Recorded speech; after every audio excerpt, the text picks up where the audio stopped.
Ako ay isang batang masunurin. Check. Kapag inuutusan ako ng aking magulang, sumusunod ako. Check. Kapag pinaliligpit ang aking gamit, sumusunod ako. Check. Kapag pinaliligo ako, sumusunod ako. Check. Masunurin rin ako sa aking guro. Check. Kapag may gawain sa klase, sumusunod ako. Kapag may pinapagawang takdang aralin, sumusunod ako. Natapan ni Amara ang gatas sa mesa. Kumuha agad siya ng basahan upang punasan ito. Ang problema, natapon niya ang gatas sa mesa.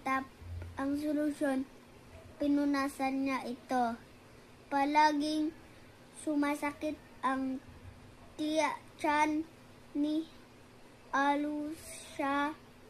Natuto siyang maghuhugas ng kamay bago kumain sa turo ng kanyang inay. Yung problema ay sumasakit ang tiyan kasi hindi naghuhugas ng kamay. So, tapos tinuruan siya ng mama niya na maghuhugas ng kamay. Yun, nasanay na siya.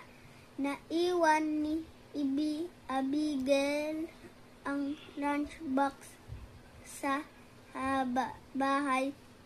Mabuti na lang at binigyan siya ng tinapay ng kanyang kaibigan.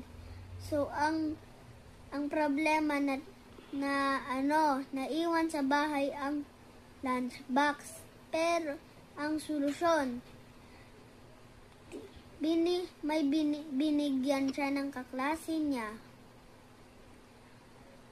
Palaging nakukuha ng mababang marka si Ben sa pagsusulit. Binawasan niya ang paggamit ng cellphone at naglaan ng maraming oras sa pag-aaral ng leksyon. So, ang problema ay nagse-cellphone siya, kaya siya may babang marka. Kasi hindi siya, yung nasa isip niya lang cellphone. Tapos,